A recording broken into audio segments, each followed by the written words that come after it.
ومن جاهد فإنما يجاهد لنفسه إن الله لغني عن العالمين. Kemudian di halaman 15 dikatakan di sini wa ikhlasul amali lillah. Mengikhlaskan amalan hanya untuk Allah.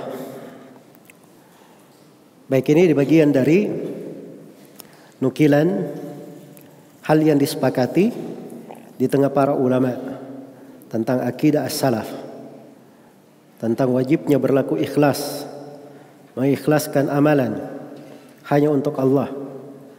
Dan ini ada terkaitan dengan sebelumnya ya. Jadi dari ciri keikhlasan itu, seseorang itu apabila ada perintah dia lakukan, ada larangan dia tinggalkan. Iya. Itu dari keikhlasannya dalam beramal hanya untuk Allah Subhanahu wa ta'ala. Tapi kalau dia terlalu banyak bertanya, itu dari perkara yang bisa mengurangi keikhlasan. Dan ikhlas ini sendiri perkara yang sangat besar, perkara yang sangat agung, perkara yang sangat agung.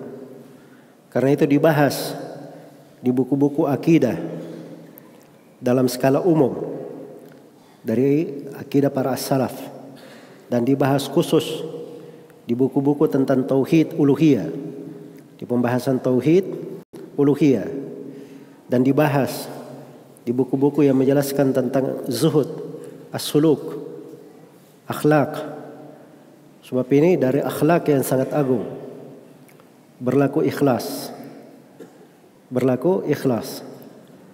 Karena itu dari 3 perkara yang paling indah pada seorang hamba, yang membuat hatinya itu bersih, tidak mengandung hasad, adalah keikhlasan.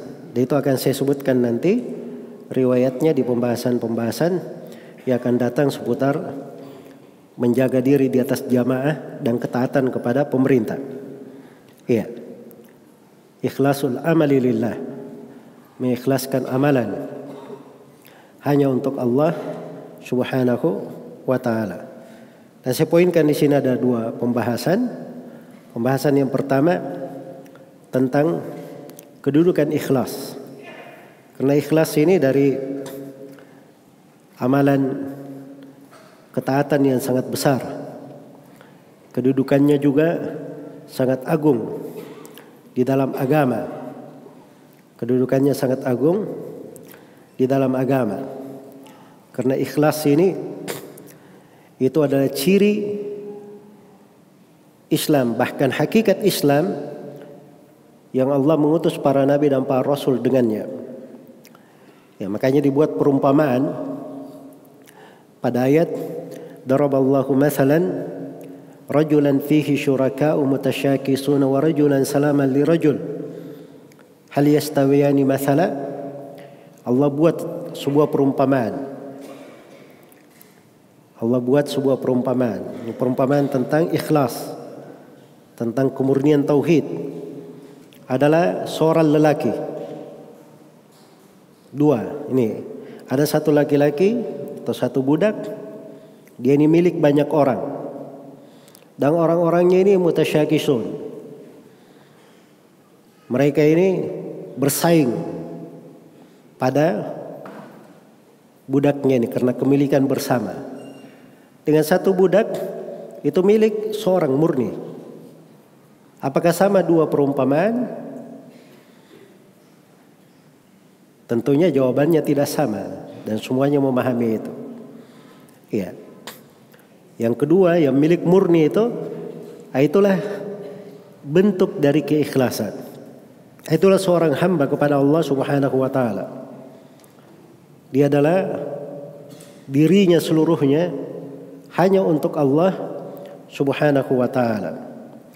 Dan ikhlas ini itu adalah fitrah manusia. Karena di dalam hadits qudsi, dalam hadits ilahi, Allah firman, wa inni khalaqtu ibadi hunafa fajtalathum syayatin. Sungguhnya aku menciptakan hamba-hambaku sebagai orang-orang yang hanif, orang-orang yang bertauhid, ikhlas. Kemudian mereka disesatkan oleh syaitan. disesatkan oleh syaitan. Dan ikhlas ini adalah pokok syarat diterimanya amalan.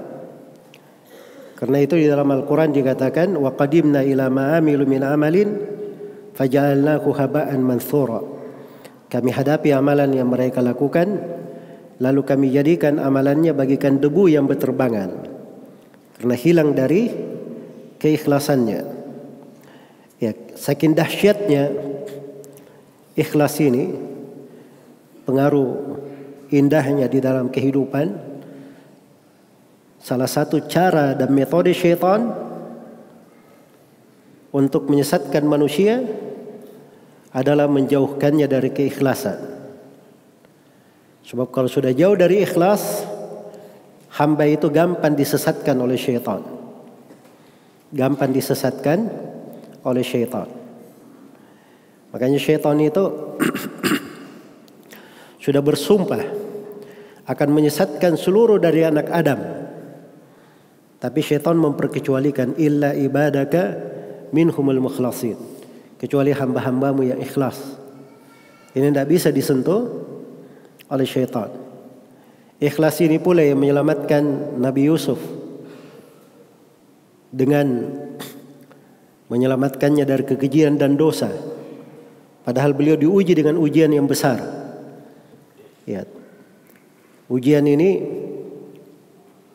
datang dalam bentuk yang sangat memikat dari berbagai sudut. Jadi mungkin ada 10 sudut yang mengajak melakukannya. Tapi bersamaan dengan itu Nabi Yusuf dihindarkan dari kekejian itu. Sebabnya cuma satu disebut dalam Al-Quran. Kadzalika linasrifa anhu as-su'a wal fahsya innahu min ibadina al-mukhlasin. Demikianlah kami palingkan Nabi Yusuf dari kejelekan dan kekejian. Sungguhnya beliau ini dari hamba-hamba kami yang sangat ikhlas. Hamba-hamba yang sangat ikhlas. Jadi kalau berbicara tentang kedudukan ikhlas, ini jenjang yang tinggi.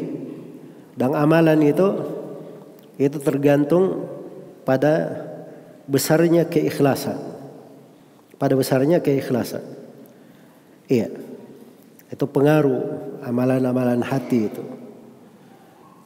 Iya. Itu datang di berbagai riwayat ya.